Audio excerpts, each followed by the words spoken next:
Close your eyes and take a deep breath. Imagine yourself standing on a quiet rooftop in Jerusalem at dawn, where the city's ancient stones hold stories of resilience, longing, and hope. As you listen to the soft whisper of the wind, let the weight of centuries settle gently around you. Stories of a land where history and memory are woven into every breath, every heartbeat. Tonight we'll journey through a century of struggle and resistance, not to awaken your worries, but to gently honor the enduring spirit of a people who refuse to be erased. So sink into the peace of this moment, and let the story of Palestine carry you into a restful sleep, where dreams of justice and hope quietly linger beneath the stars. Chapter 1. A Rooftop in Jerusalem. The Historical and Political Context. Jerusalem, a city layered with religious, cultural, and political significance, stands at the heart of a complex history shaped by centuries of conquest, coexistence, and conflict.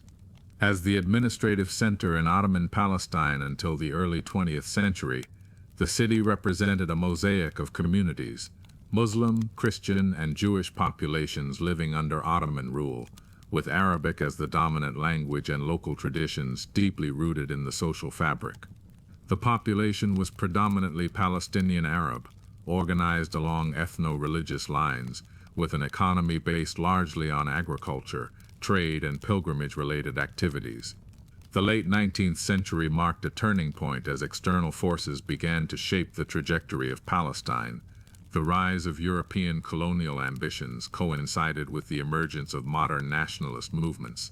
Among these was Zionism, a political ideology originating in Europe that sought to establish a Jewish homeland in Palestine, driven by the realities of anti-Semitism and the desire for self-determination. This movement, while gaining momentum in Europe and North America, collided with the lived realities of the Palestinians whose ancestors had cultivated the land and built their societies there for centuries. The conflict was thus rooted not in barren territory, but in inhabited homes and communities. During the twilight years of the Ottoman Empire, notable Palestinian figures like Yusuf Din Pasha al-Khalidi emerged as local leaders, striving to navigate a rapidly changing political landscape. Serving as mayor of Jerusalem and an Ottoman parliamentarian, al-Khalidi witnessed firsthand the early ambitions of the Zionist movement and the British imperial interests. He penned letters to Theodor Herzl, the founder of political Zionism, warning against settler colonial designs and urging recognition of the existing Palestinian presence. Despite such efforts, international powers largely ignored these voices as geopolitical interests took precedence. The aftermath of World War I dramatically altered Palestine's governance and socio-political dynamics. With the fall of the Ottoman Empire, Britain assumed control under the mandate system sanctioned by the League of Nations. The Balfour Declaration of 1917, in which Britain expressed support for the establishment of a national home for the Jewish people in Palestine, institutionalized settler colonial ambitions. This declaration conflicted directly with the principle of self-determination for the Arab majority, setting the stage for decades of political tension and violence.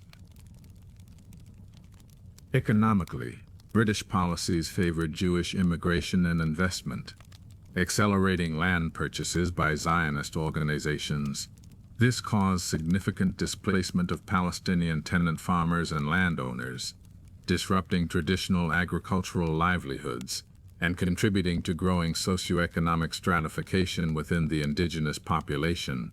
Culturally, the influx of European settlers introduced new institutions and languages, altering the urban and rural dynamic. Arabic, the historic language of the land, was increasingly marginalized in official spheres. Palestinian society responded by fostering a heightened sense of national identity tied to Arab culture, language, and history, all of which became integral to resistance efforts. Jerusalem itself became a microcosm of these tensions. The city's demography began shifting with rising Jewish immigration, leading to communal segregation, disputes over religious sites, and competing national narratives. The intricate balance maintained during Ottoman times eroded as British authorities struggled to manage conflicting promises and rising unrest. Palestinians organized politically through bodies like the Supreme Muslim Council and nationalist movements, advocating for independence and opposing partition plans proposed by outside powers. This early 20th century phase represents what scholars often call the first declaration of war in the 100-year struggle. The transformation from coexistence and imperial administration to a period marked by organized resistance, settler colonial expansion, and intensifying national conflict. The socio-political fabric of Palestine unraveled as identity, land, and power became contested in increasingly violent and unmediated ways. The period also saw the rise of intellectual and cultural efforts to articulate Palestinian identity amid upheaval. Writers, poets, and educators mobilized language and history as tools for political claims, emphasizing a continuous presence and connection to the land. Concurrently, internal divisions within Palestinian society between urban elites, rural populations, religious groups, and political factions shaped the complexity of resistance and adaptation. By the time the British Mandate entered its mid-phase, the ground was set for catastrophic confrontations. Competing nationalist projects, demographic shifts, and the institutionalization of colonial rule created irreconcilable differences. The social and economic disruptions disproportionately affected Palestinian Arabs, fueling grievances that would erupt in rebellions like the Great Arab Revolt of 1936-1939. Through all these upheavals, Jerusalem remained symbolic, not only as a sacred site, but as the stage on which the broader war for Palestine unfolded. The rooftop where families like mine once gathered to look out over the city's ancient spires and domes witnessed the gradual transformation of a multi-faith community into a hotbed of political struggle. Understanding this complex historical and political context is essential to grasp how a dispute over territories and populations evolved into one of the longest-standing conflicts of our time, marked as much by cultural survival and political resistance as by violence and international diplomacy. The story that follows is not just about land or borders. It is a narrative driven by the aspirations of peoples defined by ethnicity, language, religion, and history. Those who call this place home, whose lives and identities have been shaped by the century-long forces of colonial conquest and indigenous resistance. Each chapter unpacks this layered history, showing how political decisions, international interventions, and social transformations intersected with personal lives, creating a legacy that continues to shape the present. Through an understanding of the socioeconomic realities, displacement caused by land confiscations, the creation of economic dependencies, the shifting cultural landscape, and linguistic contestations, this opening chapter sets the stage for a deeper exploration of how the Palestinian people have persisted and resisted, politically and culturally, in the face of systemic efforts to erase their presence. Chapter 2. The Societies Before the Storm. In the early 20th century, Palestine was a land of vibrant societies, rich in history, culture, and tradition. It was a crossroads where civilizations, religions, and languages intertwined, shaping a complex mosaic that had evolved over centuries of Islamic, Byzantine, Ottoman, and local Arab influence. This explores the social fabric, political structures, economic realities, and cultural identities that defined Palestinian society before the upheavals of colonialism and conflict reshaped its destiny. The social and political structure of Ottoman Palestine. Under Ottoman rule, which lasted for over 400 years until 1917, Palestine was a largely rural society with a hierarchical social order rooted in kinship, religion, and land tenure. Villages and towns were organized along clan, familial, and religious lines, with a notable dominance of land-owning families forming the backbone of local governance. The Ottoman Empire's millet system allowed religious communities, Muslims, Christians, and Jews to govern their own internal affairs, fostering a patchwork of identities, yet uniting them under Ottoman sovereignty.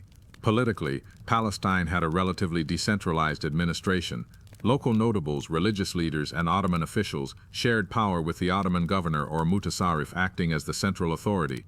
The society was patriarchal, with men controlling land, trade, and political participation, while women's roles, though often marginalized, retained significant cultural and social importance within families and communities. Education was largely limited but expanding, with a mix of Islamic madrasas, Christian schools, and Jewish religious schools, alongside emerging Western-style institutions supported by missionary efforts and Ottoman state policies. Ethnic, religious, and cultural diversity. Palestinian society was ethnically Arab, with a shared language, Arabic as the core of cultural and religious expression. The majority were Sunni Muslims, but substantial Christian communities, Greek Orthodox, Armenian, Catholic, and Protestants coexisted, often living side by side in towns like Jerusalem, Jaffa, and Hebron. Jewish communities ranged from traditional Sephardic and Mizrahi descendants, many of whom spoke Arabic or Turkish, to a smaller number of European-educated Zionists. Linguistically, Arabic was the lingua franca, spoken by the majority, yet Ottoman Turkish served as the official language of administration, especially in urban centers and official documents. The Jewish populations often spoke Yiddish, Ladino, or European languages, especially among Zionist settlers and intellectuals. These linguistic differences reflected and reinforced deeper cultural identities, which became sources of both coexistence and tension. Socioeconomic realities and urban-rural divide. Economically, Palestine was a predominantly agrarian society, with smallholder farms, vineyards, and olive groves forming the basis of local livelihoods. Urban centers like Jerusalem, Jaffa, Haifa, and Nablus hosted bustling markets, crafts, and small industries, serving as the economic hubs of regional trade. Urban elites, merchants, professionals, religious scholars held social influence, while rural farmers and Bedouin tribes maintained traditional lifestyles. The late Ottoman period saw the beginnings of modern capitalism emerge with the expansion of export crops like citrus fruits and grains. Land ownership began consolidating in fewer hands, often absentee landlords based outside Palestine, which contributed to socioeconomic inequalities. The rural population faced impoverishment, increased landlessness, and occasional peasant unrest, laying the groundwork for future resistance. Identity and changing loyalties. Palestinian identity at this time was fluid yet rooted in shared language, religion, and local patriotism. Many identified with their city, village, or clan, while remaining loyal to the Ottoman Empire, then perceived as the protector of their land and faith. The sense of being part of a broader Arab and Islamic civilization was reinforced by religious practices, cultural traditions, and a collective memory of historic Palestine as a holy land, home to the revered city of Jerusalem, the birthplace of Christianity and Islam. However, the rise of modern nationalism combined with social and political upheaval began challenging these traditional loyalties. The growing influence of Western ideas about nation-states, modern education, and political resistance initiated a redefinition of Palestinian identity, no longer solely local or religious, but increasingly rooted in a shared national consciousness, responding to external threats. Early encounters with Zionist ideology. While Zionist settlers and ideologues had begun arriving in Palestine earlier, their numbers remained small before World War I. Yet their presence and ambitions were well known to local Palestinians, especially those involved in trade, land ownership, or government service. The aspirations of Zionism focused on colonization, land purchase, and the establishment of a Jewish homeland quickly clashed with the existing society's demographic and socio-economic fabric. Notable Palestinian leaders such as Yusuf Dia al-Khalidi had extensive knowledge of Zionist plans and the colonial strategies supporting them. His correspondence with Theodor Herzl and his warnings about the demographic and political dangers of Zionist settlement foreshadowed the coming storm. He understood that Zionist ambitions were colonial in nature, aimed at displacing the indigenous population through land acquisitions, demographic shifts, and political influence supported by imperial powers. The impact of external forces and the shifting balance. The early 20th century was marked by external shocks that fundamentally altered Palestinian society. The decline of the Ottoman Empire, increased European intervention, and the advent of British imperialism reshaped political alignments and social dynamics. The Sykes-Picot Agreement of 1916 and the subsequent Balfour Declaration of 1917 were turning points, positioning Western powers as key actors supporting Zionist colonization efforts, while openly marginalizing Palestinian aspirations. These shifts exacerbated tensions.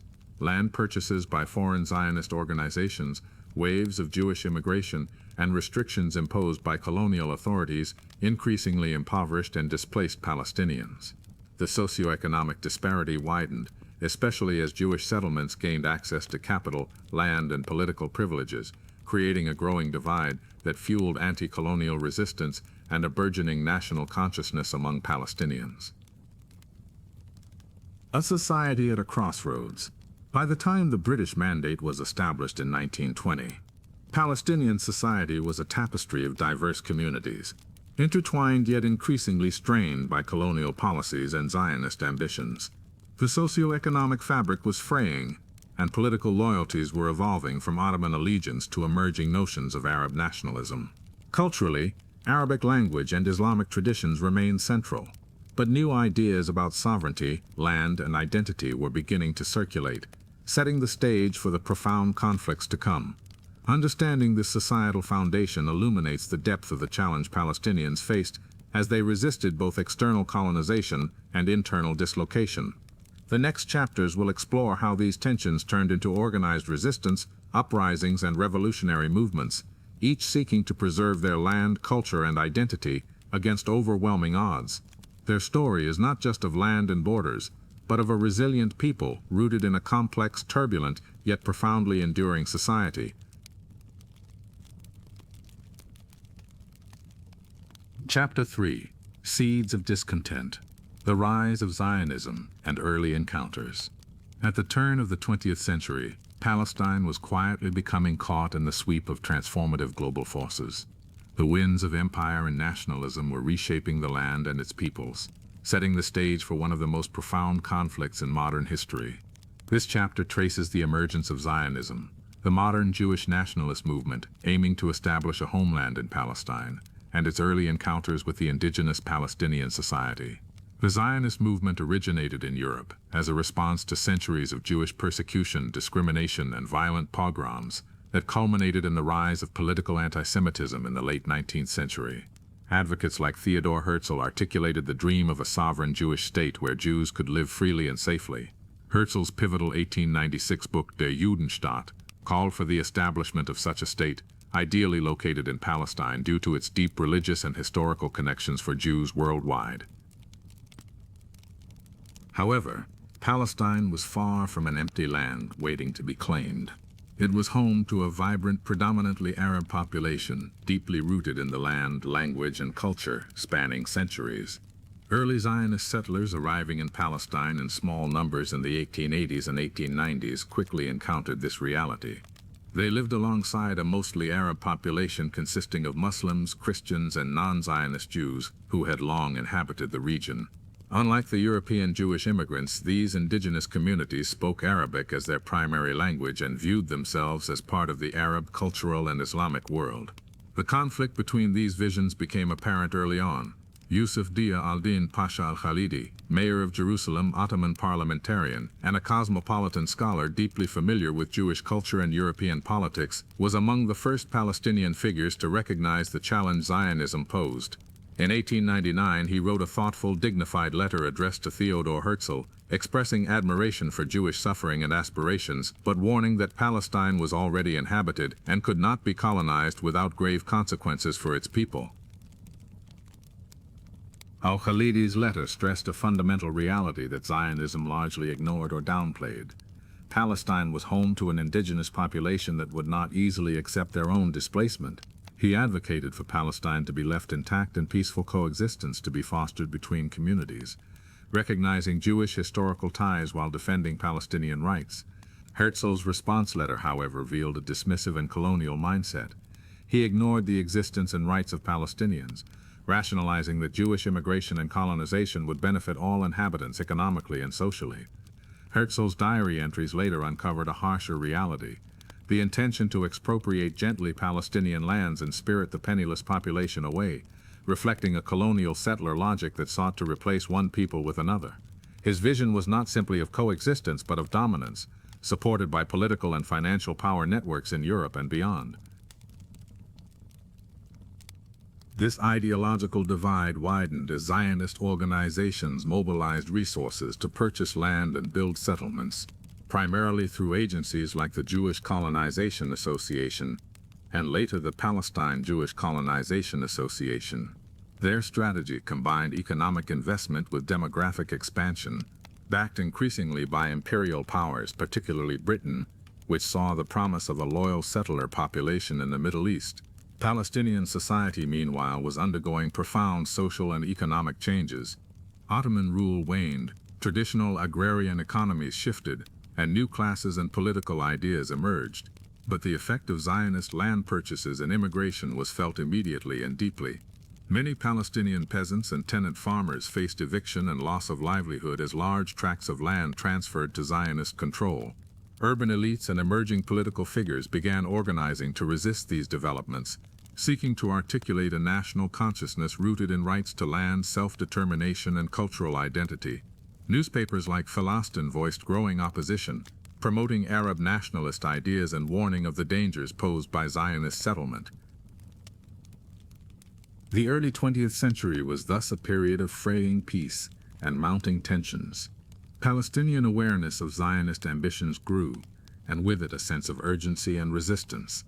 Yet disparities in political power, international support, and resources meant the Palestinians faced formidable obstacles. Zionism benefited from substantial backing by Western elites, capital, and imperial governments, while Palestinian society struggled with internal divisions, limited external support, and the challenge of building a unified national movement amidst rapid social changes. This concludes with the recognition that the seeds of a century-long conflict were sown not only in competing nationalist aspirations, but in the colonial structures that empowered one movement at the expense of another. Understanding these early encounters, the hopes, the warnings, the dismissals, illuminates why the conflict was not an inevitable clash, but the product of political decisions, ideological pursuits, and unheeded pleas. The story of Palestine's 100 years of war thus begins here, at the meeting point of dreams, fears, and rights, of conquest and resistance, of a people determined to survive, and a movement intent on state building. This is the crucible in which modern Palestine was forged.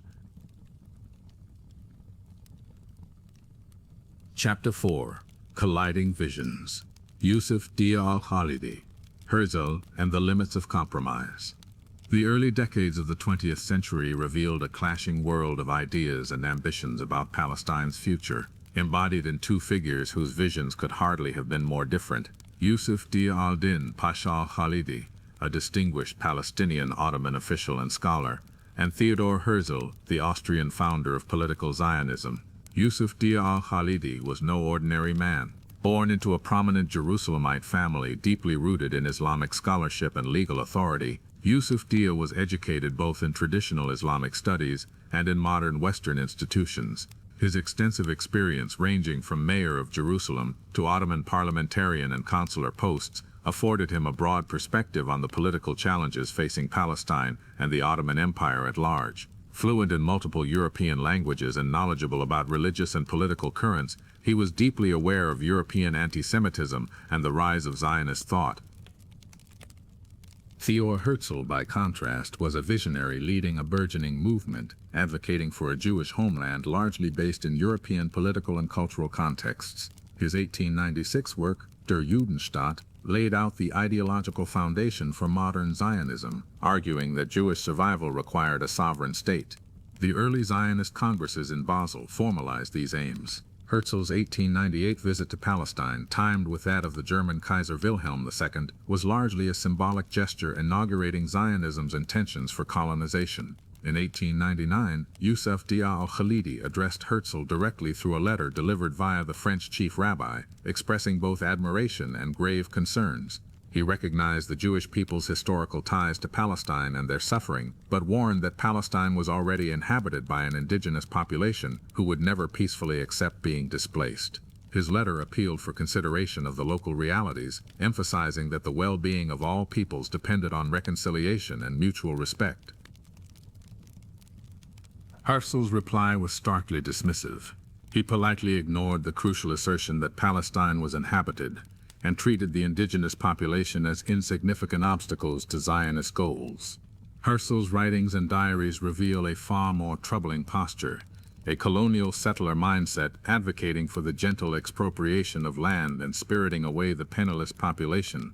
This rationalization laid the foundation for Zionism as a settler colonial project, intending to replace the native inhabitants with European Jewish immigrants. The political realities of the time reflected this clash, as Zionist immigration slowly increased, supported by European capital, and later British imperial backing. Disputes over land and political rights escalated. Yusuf al-Khalidi and other Palestinian leaders struggled to articulate a coherent political response. Ottoman loyalty coexisted with emerging Arab nationalist sentiments. Traditional leadership confronted the unprecedented pressures of modern nationalism, colonialism, and demographic change. Chapter 5: Disappearing Libraries, Disputed Narratives. The cultural and historical struggle. As political tensions grew in early 20th century Palestine, so too did an undercurrent of cultural transformation and contestation. The indigenous Arab population faced not only territorial and economic displacements, but also challenges to their historical narrative, cultural institutions, and collective memory. This chapter focuses on how Palestinian cultural heritage, libraries, archives, traditions, and the collective stories of a people became a critical front in the wider struggle over identity, history, and the future of the land.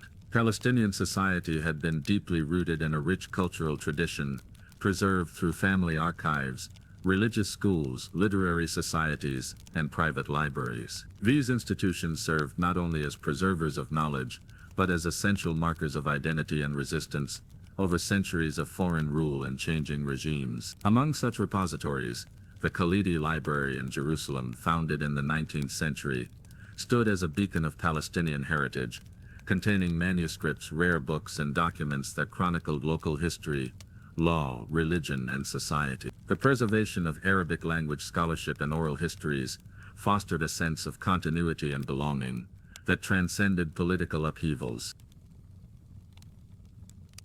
However, the increasing Zionist settlement and the eventual British mandate placed Palestinian historical continuity under pressure.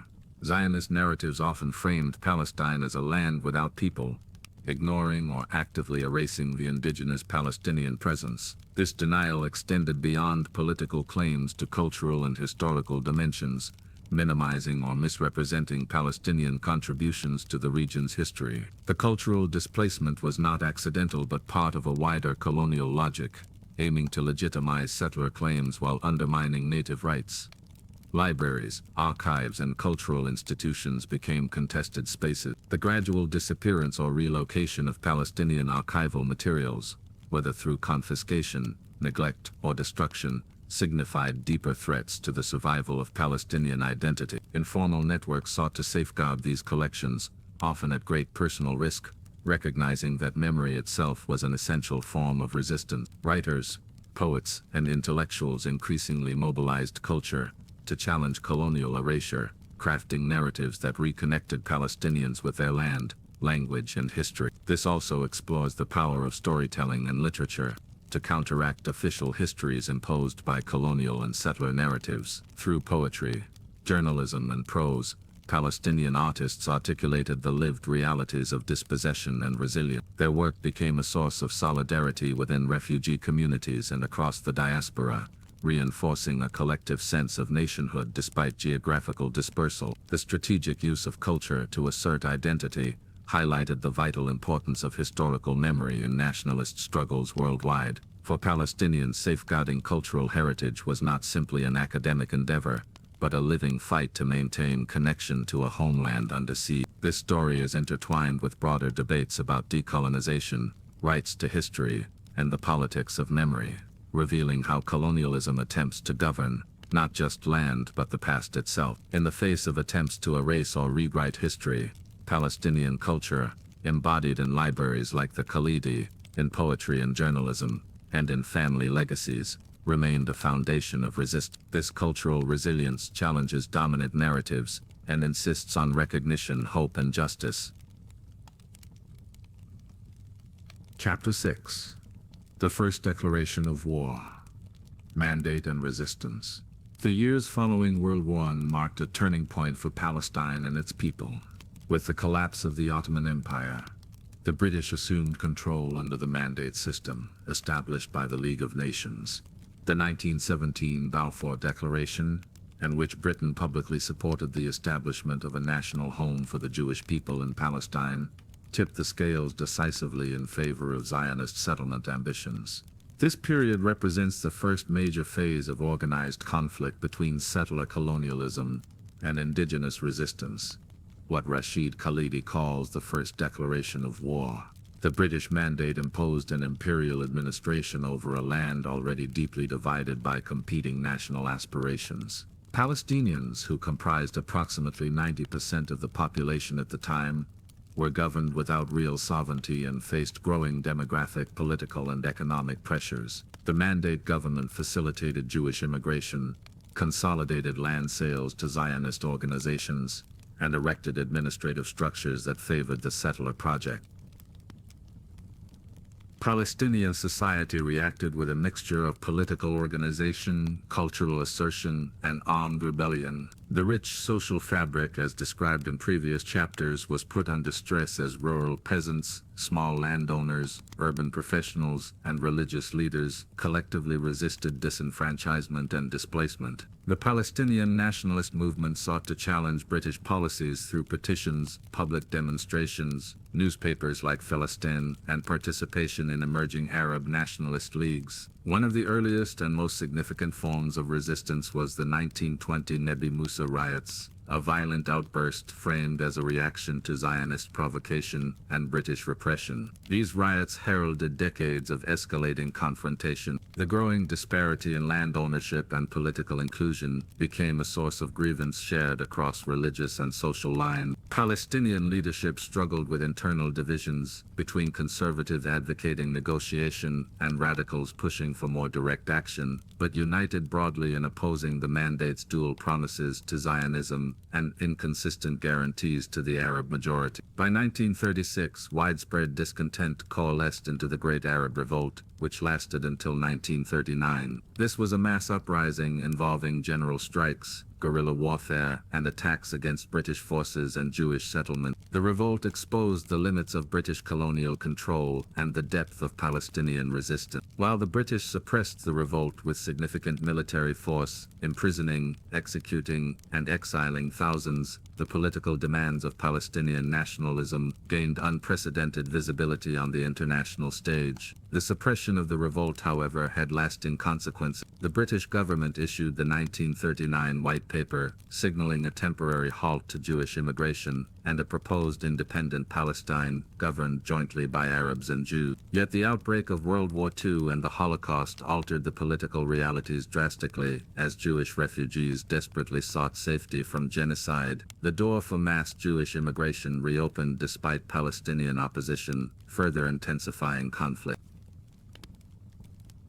During the Mandate years, the socio-economic landscape of Palestine markedly transformed. Jewish economic sectors grew robustly with investment from Europe and North America, developing advanced agricultural technologies, infrastructure, and industrial capacities, often employing Jewish labor under the principle of avoda ivrit, Hebrew labor. Palestinian Arabs, meanwhile, faced growing economic marginalization, dispossession due to land sales, and systemic exclusion from many economic opportunities. This deepened social stratification and fostered a sense of crisis. Culturally and politically, Palestinians refined their national identity in opposition to settler colonialism, emphasizing Arab unity, Islamic and Christian coexistence, and attachment to the land. Educational institutions, media, and political organizations played important roles in this nationalist consolidation. Overall, the British Mandate period inaugurated an era of clear and often violent confrontation, laying foundations for the subsequent phases of the century-long struggle. The first declaration of war was fought not only on battlefields, but also in courts, cultural arenas, and everyday life, as Palestinians sought to defend their rights against the imposition of external powers and settler colonial ambition. Chapter 7, Homes on Maps. Land, Laws and Displacement under the British Mandate. The British Mandate period did much more than administer an empire. It laid the legal, economic and political groundwork for a dramatic transformation of Palestine's land ownership, population distribution and power dynamics. The land, central to Palestinian identity and livelihood, became a contested resource where policy, property laws, and foreign investment collided with indigenous rights. This chapter focuses on the systematic land acquisition by Zionist organizations, the displacement of Palestinian farmers and villagers, and the legal frameworks that facilitated these processes from the mandate's legal instruments, especially Articles 6 and 7, explicitly obligated the British to facilitate Jewish immigration and settlement. Alongside this, the Jewish Agency was granted quasi-governmental powers, including control over education, social services, and land development, creating a parallel structure that actively promoted settler interest. Palestine's Arab majority, in sharp contrast, was denied political representation and excluded from meaningful participation in governance, a deliberate policy designed to empower the Zionist project. Land sales increased dramatically, often spurred by Zionist agencies purchasing large tracts from absentee landowners, some of whom lived outside Palestine, including in neighboring countries or Europe. These acquisitions were facilitated by British-backed legal mechanisms that prioritized settler claims over those of tenant farmers and peasants, many of whom had cultivated the land for generations but lacked formal property title. This led to widespread dispossession, rural impoverishment, and social upheaval as Palestinians were evicted from lands that sustained their families. Economically, the consequences stretched beyond mere land loss. Displaced Palestinian peasants moved to urban areas, swelling the ranks of unemployed laborers or becoming trapped in cycles of poverty. The traditional agricultural economy that had long defined rural Palestine was undermined, exacerbating social stratification and fueling grievances that would feed resistance. At the same time, Jewish agricultural settlements implemented modern farming techniques with capital investment from European and international Jewish donors, further consolidating economic disparities. The mandate also introduced new nationality laws that facilitated Jewish citizenship acquisition for immigrants, while arbitrarily denying this status to many Palestinians who had been abroad or displaced, further entrenching legal exclusion. The Jewish Agency's educational and cultural institutions promoted Hebrew language and identity, establishing a settler community with distinct social structures and political aspirations. This differential treatment constituted a colonial regime with settler colonial characteristics, the creation of parallel institutions privileging settlers, legal frameworks enabling indigenous dispossession, and political mechanisms excluding the majority population. The British role was not neutral, but active support for Zionist expansion, a cause that British officials privately acknowledged clashed with any notions of Arab self-determination. Socially and politically, land dispossession fueled increasing unrest. The displacement of numerous families created deep scars in Palestinian society, with many seeing their traditions and livelihoods uprooted by foreign policies and purchases beyond their control. This nurtured a collective memory of loss and injustice, crystallizing Palestinian nationalism and resistance narratives. The pattern of land acquisition, legal manipulation and demographic change eventually set the territorial and demographic contours of conflict, leading up to and beyond. Palestinian villages and landscapes were transformed into mosaics of contested space, with the settler project controlling access to fertile lands, transportation routes and strategic location. This reconfiguration of geography was both a physical and symbolic conquest, turning homes into contested maps. Chapter 8, the Second Declaration of War, Partition and Catastrophe. The middle of the 20th century marked a decisive and devastating turning point in the history of Palestine and its people. The year 1947 saw the crescendo of decades of conflict with the United Nations' decision to partition Palestine, a plan which Palestinians and much of the Arab world widely rejected as an anti-Arab solution. This chapter recounts the lead-up to the UN partition plan, the ensuing war, and the catastrophic consequences for the Palestinian people, an event they call the Nakba, or catastrophe.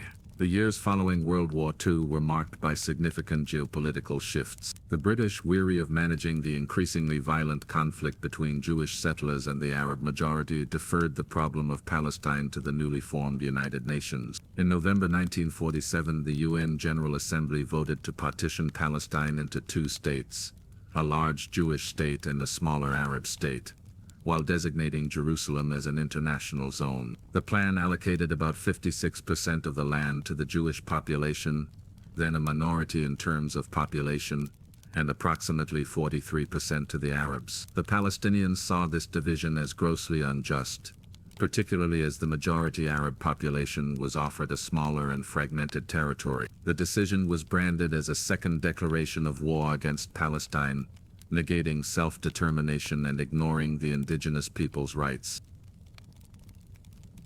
Palestinian leaders attempted to resist the partition through diplomatic appeals and regional alliances, but the political fragmentation and lack of centralized leadership weakened their position. Internal divisions, heavy British influence over neighboring Arab states, and competing regional ambitions among Arab rulers hampered unified resistance.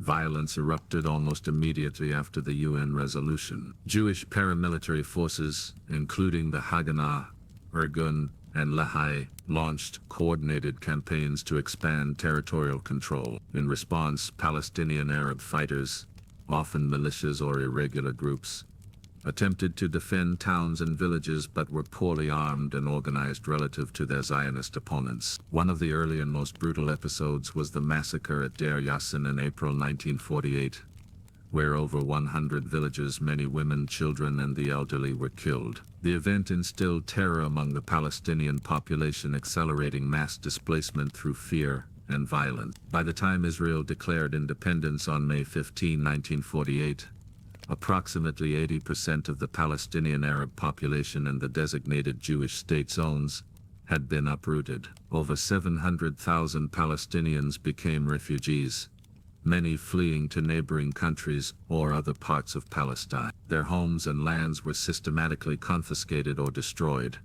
obliterating centuries-old communities and family histories. The war also reshaped regional politics. Transjordan's King Abdullah, who had secret dealings with Zionist leaders, sought to expand his kingdom's territory west of the Jordan River, occupying the West Bank and East Jerusalem. Other Arab states entered the conflict more forcefully, but were militarily unprepared for the well-organized Israeli forces, leading to their defeat. The Nakba, this catastrophic mass displacement and loss, has defined Palestinian collective memory ever since. It created a diaspora that spans countries and continents, fragmented families, and instilled a lasting sense of dispossession and injustice. It also solidified Israeli statehood, but at the profound cost of Palestinian uprooting and loss of homeland. Chapter 9: Displacement and Diaspora. The Long Shadow of Nakba. The Nakba, meaning catastrophe in Arabic, remains etched into the collective memory of Palestinian identity as the most profound and traumatic event of the 20th century. The mass displacement of 1948, when hundreds of thousands of Palestinians were forced from their homes, marked not only a social and human tragedy, but also an earth-shaking reconfiguration of Palestine's demographic and political landscape. This chapter recounts the unfolding of that catastrophe and explores how Palestinian exile, refugee communities, and resistance persisted against overwhelming odds. The immediate aftermath of the 1948 Arab-Israeli War saw an unprecedented refugee crisis emerge. The Palestinian population was shattered both physically and psychologically. Entire villages disappeared, family networks were severed, and a deep sense of loss permeated Palestinian society. Most Palestinians fled or were expelled from their towns and villages, often due to violence, massacres like Deir Yassin, or destruction policies carried out by Zionist militias and later by Israeli forces. The mass exodus created the world's most significant refugee population, dispersed across neighboring Arab countries and within Palestine itself. The experience of displacement was varied. Many Palestinians became refugees in Jordan, Lebanon, Syria, and Egypt, forming a broad and resilient diaspora. Camps, often improvised and overcrowded, became symbols of exile, yet also sites of resistance. UNRWA, United Nations Relief and Works Agency, was established in 1949 explicitly to support these refugees. Its dedicated services, education, healthcare, and housing became lifelines for millions, fostering a sense of community and continuity amid diaspora upheaval. Palestinian refugees carried with them the memories of their homes, towns, and ways of life, memories that fueled their belief in return, their longing to reclaim their land, and their refusal to accept permanent displacement. The refugees' narratives, preserved through oral histories, literature, and art, serve as powerful acts of cultural resistance. Writers like Ghassan Kanafani and Mahmoud Darwish chronicled their collective tragedy, transforming suffering into a powerful identity rooted in resilience and hope. The Nakba also led to deep political and social transformations. Exile not only shattered traditional Palestinian society, but also created new forms of activism and organization. Young refugees and displaced communities developed political movements demanding their right of return. The Palestinian National Movement, which had been in its infancy before 1948, began to coalesce around ideas of identity, sovereignty, and resistance. The refugee communities inside Palestine, especially in the West Bank and Gaza, as well as in the refugee camps of neighboring countries, remained fiercely committed to the cause of return and independence. Their persistent demands challenged their host countries' policies and the international community's neglect. Over time, Palestinian leadership fragmented, rising from charismatic figures like Ahmad Shukeri, the first head of the PLO, to the more militant and revolutionary groups that emerged in the 1960s, including Fatah, headed by Yasser Arafat. The political landscape shifted as the Palestinian refugee issue became a core element of regional and global geopolitics. Countries like Jordan, Lebanon, and Syria, which hosted large refugee populations, grappled with integrating their Palestinian communities, often under authoritarian or sectarian regimes that sought to contain or manipulate Palestinian resistance. The early years saw a mix of repression, cooptation, and clandestine activism. In Lebanon, Palestinians faced restrictions on work, property ownership, and political expression, but their educational achievement levels, fostered by UNRWA's programs, helped build a resilient intellectual backbone of the movement. The 1967 Six-Day War and subsequent Israeli occupation deepened the Palestinian crisis, reaffirming the centrality of the refugee question. The full-scale occupation of the West Bank and Gaza Strip added a new set of challenges and opportunities. Palestinians inside the occupied territories faced brutal repression, but also became central actors in the mounting resistance, leading to the emergence of the Palestinian Liberation Organization, which aimed to represent all Palestinians, even those in exile. The story of displacement also underscores the profound loss of land, history, and cultural heritage, which Israeli policies systematically sought to erase. Palestinian villages were destroyed or repurposed, historic sites fell into neglect or were appropriated. The narrative of loss was reinforced by the physical and symbolic seizure of Palestine's ancient landscapes, which Zionist settler colonial projects aimed to transform into Israeli spaces while trying to deny Palestinian attachment to the land. Despite these immense hardships, Palestinian identity persisted resiliently in exile. The cultural productions, literature, poetry, music, and visual art became vital tools of resistance, remembrance, and assertion of existence. The enduring image of the Nakba, symbolized by displaced families living in crowded camps or scattered across continents, continues to inspire generations of Palestinians to demand their rights and to challenge the ongoing injustice. The long shadow cast by the Nakba remains the defining beacon of Palestinian collective consciousness. It embodies a history of loss but also a steadfast resistance, a refusal to be forgotten or erased. This underscores that the Palestinian story is not only one of trauma but also one of resilience, community, and an enduring aspiration to return to the homeland. Chapter 10. Building Nations. Palestinian Identity Through Adversity. The years following the Nakba and the foundation of Israel in 1948 marked a critical phase in the formation of modern Palestinian identity. While the catastrophic displacement had scattered Palestinians across the Middle East and beyond, it also forged a renewed collective consciousness built around shared experiences of loss, resilience, and the aspiration for return. This chapter examines how Palestinians rebuilt their political, cultural, and social fabric amid exile, occupation, and regional geopolitics during the 1950s and 1960s.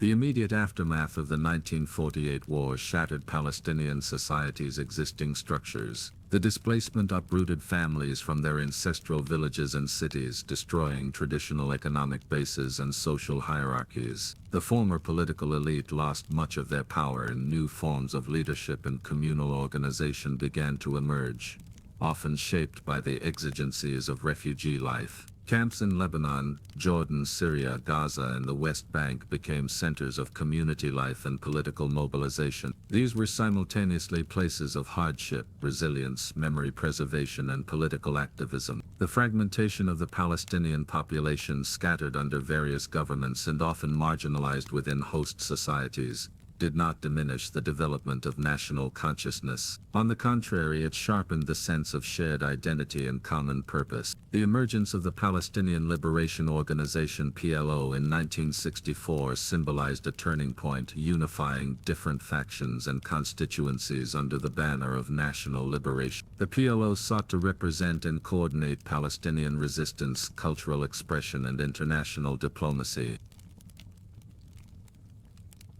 Culturally, Palestinian artists, poets, and intellectuals played a central role in articulating the collective experience of exile and endurance. Literary figures such as Ghassan Kanafani, Mahmoud Darwish, and Edward Said used poetry, prose, and critique to express themes of loss, displacement, resistance, and hope. Their work helped to solidify a Palestinian identity that transcended geographic boundaries and governmental divisions, emphasizing steadfastness, sumud, in the face of occupation and diaspora. Politically, however, Palestinians navigated complex and often fraught relationships with neighboring Arab states. While some countries offered citizenship and integration, others restricted political expression and movement. The Palestinian cause was often instrumentalized in regional power struggles, yet it remained a potent symbol for Arab nationalism broadly. Tensions occasionally escalated into clashes, reflecting the challenges of balancing national aspirations with host state interests. The 1967 Six-Day War dramatically altered Palestinian realities once more. The Israeli occupation of the West Bank, Gaza Strip, and East Jerusalem intensified repression, but also catalyzed broader political mobilization within Palestine. The war's aftermath saw the rise of armed resistance groups and an expanded role for the PLO and its affiliated faction. The ideological diversity within the movement, ranging from secular nationalism to Marxist-Leninist and Islamic currents, reflected a vibrant yet complicated political landscape. Despite fragmentation and adversity, the notion of Palestine as a living, breathing national entity persisted and adapted. Schools established in refugee camps taught Palestinian history and language. Cultural festivals and newspapers fostered community. Political exiles and diaspora engaged in advocacy worldwide. This process of nation-building under conditions of exile and occupation exemplified remarkable resilience and creativity. Chapter 11. The Third Declaration of War. Occupation and Revolt. The year 1967 marked a profound shift in Palestinian history and the trajectory of the Israel-Palestine conflict. The Six-Day War between Israel and its neighboring Arab states resulted in Israel's swift and decisive victory, leading to the occupation of the West Bank, Gaza Strip, East Jerusalem, and the Golan Heights. This occupation subjected the majority of the Palestinian population to direct military control for the first time, and dramatically intensified the conflict. Rashid Khalidi describes this era as the Third Declaration of War, a period that rejuvenated Palestinian national identity and resistance in a new and urgent form. Israel's rapid conquest not only expanded its territorial control, but also shattered the illusions of many Palestinians and Arabs that previous wars might resolve their grievances. The occupation imposed harsh military rule, severely restricting Palestinian political and civil rights. Palestinians lost control over their land, resources, education, and legal systems, reinforcing a deeply unequal and oppressive reality. The new reality also fragmented the Palestinian community further, as some lived under occupation while others remained refugees in neighboring countries or inside Israel. Cultural figures played an essential role in this national revival. Writers like Ghassan Kanafani, Mahmoud Darwish, and Amel Habibi emerged as voices articulating Palestinian suffering, dignity, and hope. Their works capture the complexity of exile, occupation, and resistance, becoming rallying points for Palestinians at home and in the diaspora. Militarily, the occupation led to increased confrontations between Israeli forces and Palestinian groups. Various factions, from Fatah to the Marxist Popular Front for the Liberation of Palestine, engaged in guerrilla warfare, sabotage, and international actions to challenge Israeli control. These groups operated both inside the occupied territories and in exile, often cooperating but sometimes competing for legitimacy and support. The international community's response to Israel's occupation was uneven. Security Council Resolution 24-2, passed after the war, called for Israeli withdrawal from territories occupied in the conflict and affirmed respect for all states' sovereignty. However, the resolution's ambiguous language allowed Israel to interpret it in ways that delayed or refused significant withdrawal, while international powers, especially the United States, largely supported Israel's security interests. Regionally, Arab states faced a crisis of leadership and legitimacy, with many unable or unwilling to meaningfully support the Palestinians' cause beyond rhetorical solidarity. This vacuum fostered Palestinian autonomous political action, positioning the PLO as the central representative entity. Chapter 12: The Fourth Declaration of War. Lebanon's War and the PLO. The year 1982 marked a watershed moment in the Israel-Palestine conflict and the wider regional struggle as Israel launched a full-scale invasion of Lebanon, aimed primarily at uprooting the Palestine Liberation Organization from its Lebanese base. This military campaign represented a new phase of violence and displacement for Palestinians and Lebanese alike, with long-lasting implications for the future of Palestinian resistance and regional politics. Beirut, Lebanon's capital, had long been a hub of Palestinian political and cultural life, hosting around 300,000 Palestinian refugees by the early 1980s.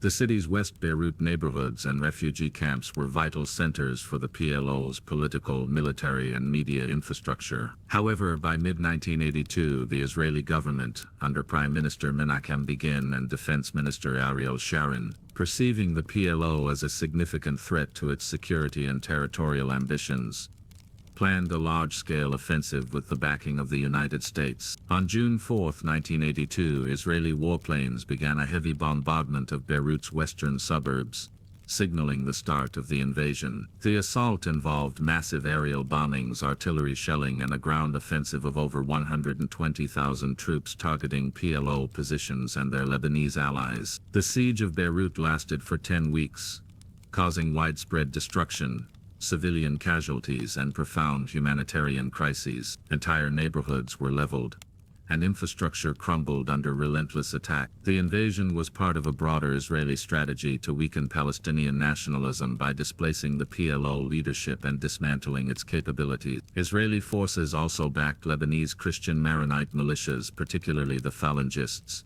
who viewed the Palestinian presence in Lebanon as a severe challenge. This alliance led to complicity in atrocities such as the Sabra and Shatila massacre, where Christian militias killed over 1,000 Palestinian civilians in refugee camps under Israeli military oversight. Despite the devastation, the PLO and its allies resisted fiercely, but were ultimately forced to agree to withdraw from Beirut under international pressure and diplomatic negotiations involving the United States and other countries. The evacuation was seen as a significant defeat for the Palestinian nationalist movement, scattering the PLO leadership and fighters to exile, but also signaling a shift in the locus of resistance back to the Palestinian territories themselves. The invasion also exacerbated Lebanon's already complex civil war and contributed to the rise of new militant groups, like Hezbollah, which emerged in response to Israeli occupation and the perceived failures of previous resistance strategy. The war entrenched sectarianism and regional rivalries, making Lebanon a long-term battleground involving multiple foreign actors. The 1982 Lebanon War, as the fourth declaration of war, starkly illustrated the interconnectedness of Palestinian national struggles and wider regional conflict. It demonstrated the lethal alliance between Israeli military power, American diplomatic support, and the internal divisions among Arab and Lebanese factions. The war devastated Palestinian communities but also galvanized new forms of resistance and reshaped the geopolitics of the Middle East for decades to come.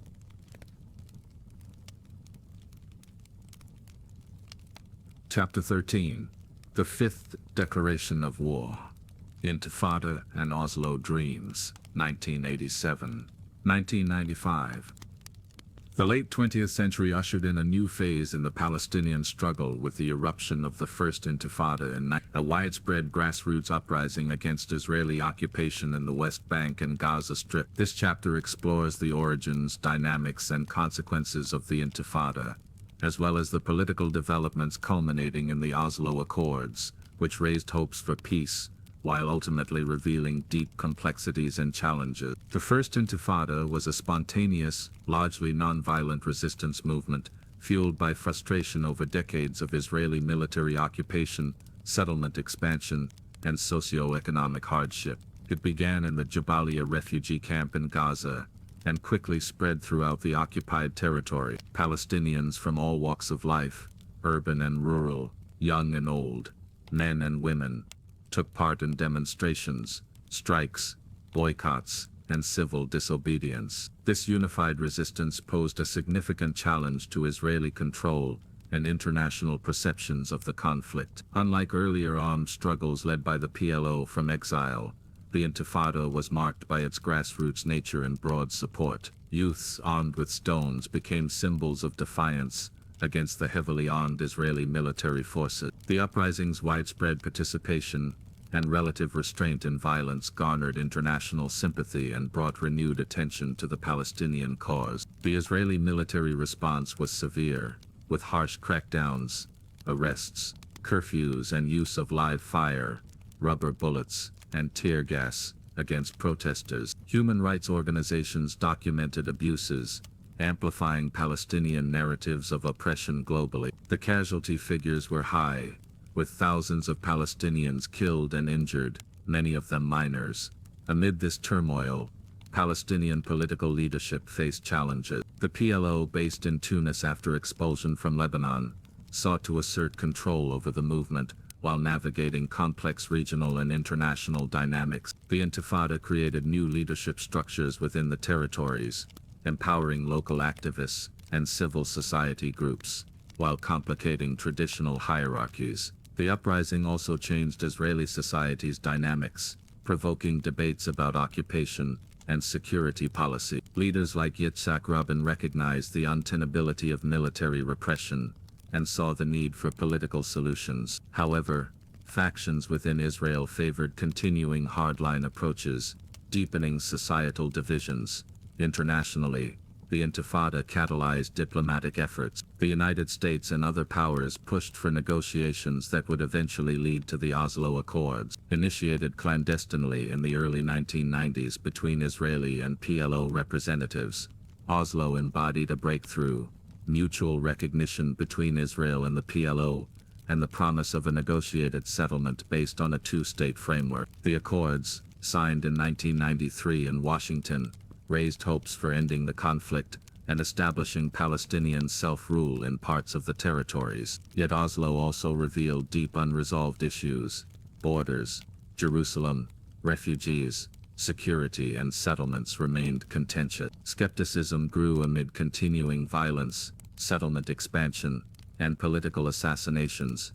Despite initial optimism, Oslo's limitations became evident. The Palestinian Authority assumed limited governance roles, but lacked sovereignty or comprehensive control. Israeli settlement policies continued, fragmenting Palestinian territories. The process generated divisions within Palestinian society and politics, with groups like Hamas opposing negotiations and promoting continued resistance. Chapter 14. The Sixth Declaration. Siege and Stalemate. 2014. The turn of the millennium ushered in one of the darkest and most violent periods of the Israeli-Palestinian conflict, marked by what is commonly known as the Second Intifada, which erupted in 2000 and lasted for several years, followed by a series of devastating Israeli military campaigns particularly focused on Gaza. This chapter explores how the collapse of the peace process, intensified Israeli military control, and internal Palestinian divisions combined to deepen the siege and stalemate that held sway over the land during this era. The optimism generated by the Oslo Accords in the 1990s quickly gave way to frustration and despair, as promises of sovereignty and peace were delayed or outright broken. The failure of final status negotiations, exemplified by the 2000 Camp David summit's collapse, and then Ariel Sharon's provocative visit to the Haram al-Sharif, Temple Mount, set off widespread anger. Palestinian demonstrations escalated rapidly into a violent uprising. The Israeli military response was harsh and often indiscriminate, with widespread use of live ammunition, mass arrests, and targeted assassinations.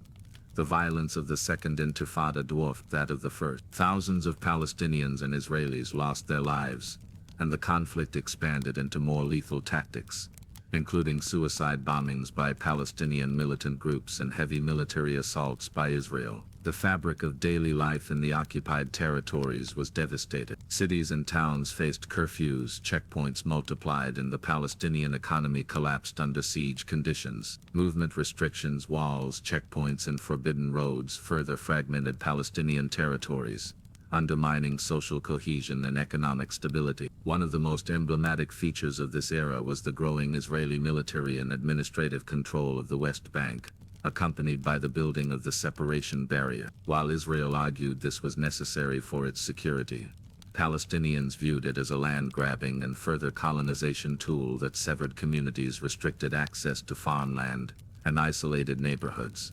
The Gaza Strip experienced an even harsher fate. Following Israel's unilateral disengagement in 2005, control over Gaza became contested by Fatah and Hamas, with Hamas eventually seizing power.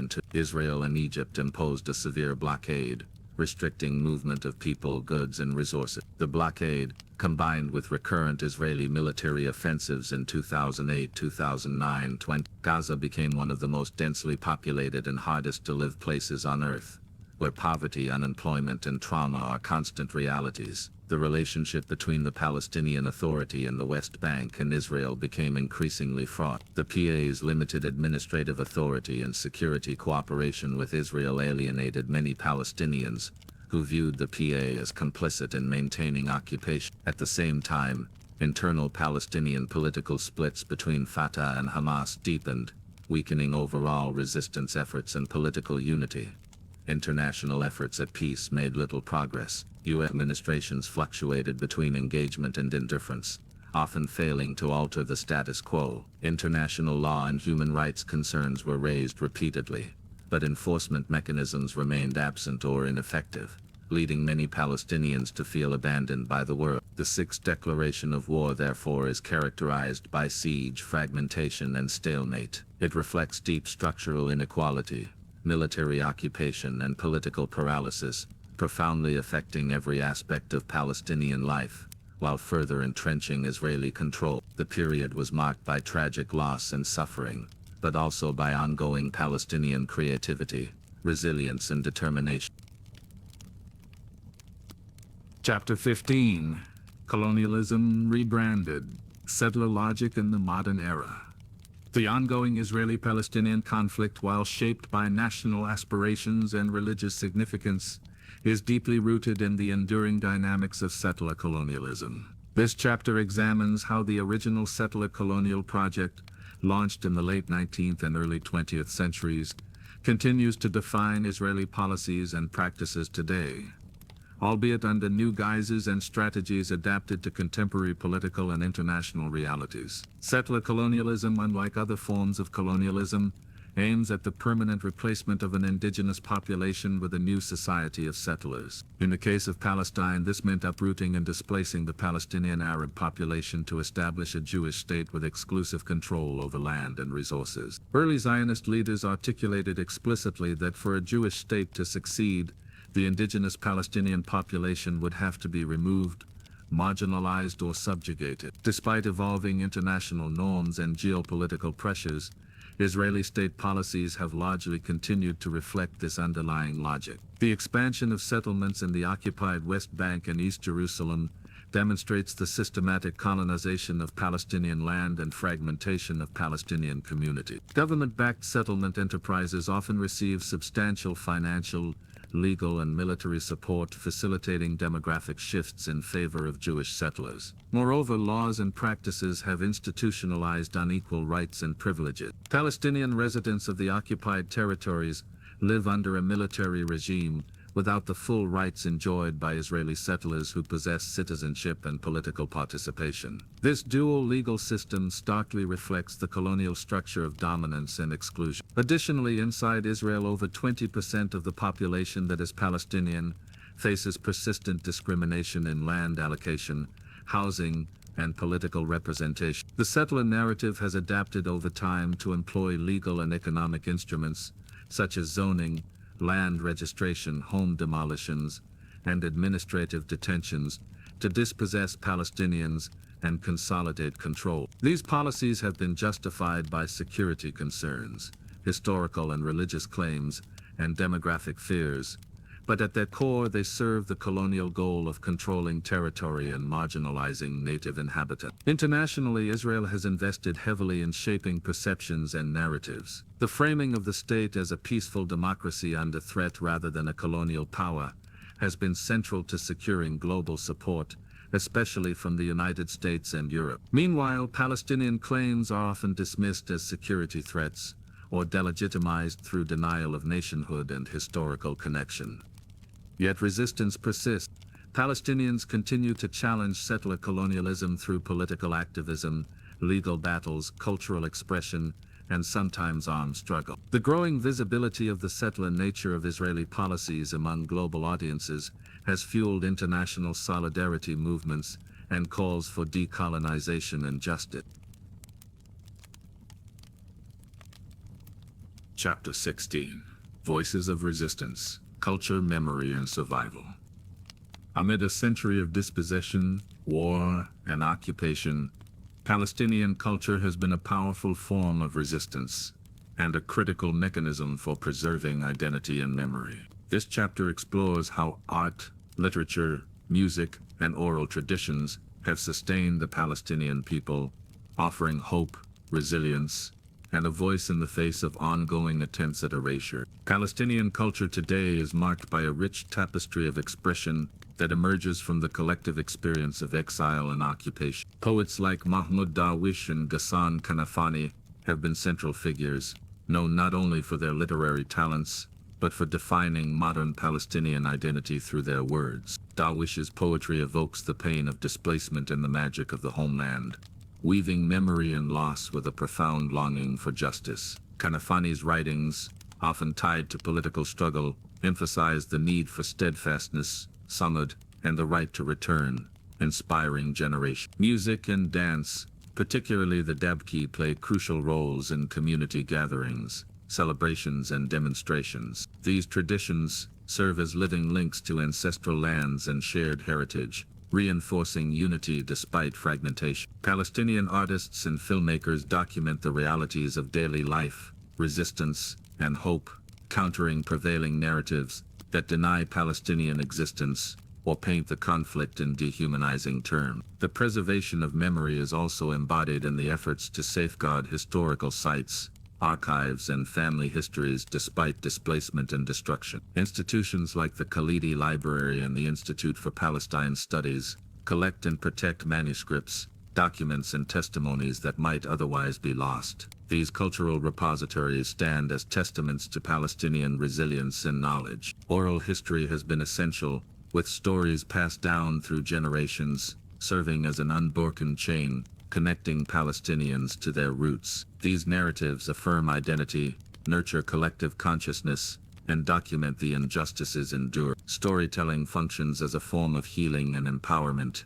providing a counter-narrative to dominant historical erasure. This cultural resistance extends beyond the arts to encompass education, community organizing, and political activism. Cultural festivals, exhibitions, and conferences serve to internationalize Palestinian narratives and to build solidarity. Palestinian voices have also become crucial in global human rights movements, environmental activism, and academic scholarship, ensuring their stories reach wider audiences and influence policy. Despite systematic efforts to undermine Palestinian culture, these vibrant expressions underscore a fundamental truth: a people's culture is inseparable from their existence. Palestinians have refused to be rendered invisible, using creativity as a form of defiance and survival.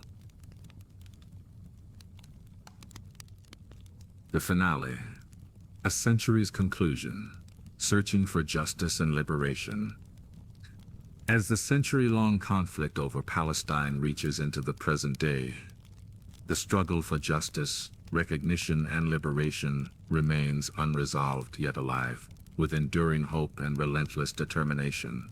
This final chapter reflects on how the Palestinian people have persisted against significant odds, the challenges they continue to face, and the possibilities for a future defined not by occupation and dispossession but by equality, dignity, and coexistence. The journey through over 100 years of conflict reveals a consistent pattern of dispossession, resistance, and denial. From the early warnings and resistance by Palestinian leaders like Yusuf al-Khalidi, to the catastrophic Nakba of 1948, the wars, uprisings, and peace processes that have come since have shaped the contours of a struggle that continues to defy simple resolution. Throughout this time, Palestinians have been denied sovereignty, displaced from their homes, fragmented by regional politics, and marginalized by international diplomacy. Yet the resilience and persistence of Palestinian identity and nationalism remain profound. Despite fragmentation, occupation, and violence, the Palestinian people have sustained a collective memory, culture, and political will that refuse erasure. Diaspora communities around the world advocate for recognition and rights, while activists inside historic Palestine continue cultural and political resistance amid daunting circumstances. The international landscape, too, is shifting. The long-standing dominance of Western powers in shaping the Middle East is challenged by emerging global actors, new alliances, and changing geopolitical priorities. The enduring U.S.-Israel relationship remains influential, but no longer uncontested. Global awareness of Palestinian rights is growing, with movements for boycott, divestment, and sanctions pressuring governments and corporations to reconsider their position. The Palestinian national movement itself faces significant trials, internal divisions, the complexity of negotiations, the ongoing expansion of settlements, and the human cost of military occupation. Yet it also exhibits adaptability and a nuanced strategy embracing diplomacy, grassroots activism, and cultural assertion. Efforts to bridge divides among Palestinians, engage with Israeli civil society, and promote international legal frameworks represent facets of a broad and evolving struggle. Crucially, the search for justice and liberation acknowledges not only territorial and political claims, but the human rights, dignity, and self-determination of all peoples involved. True resolution hinges on recognizing the legitimate aspirations and narratives of Palestinian and Israeli societies alike, a challenging but necessary foundation for lasting peace.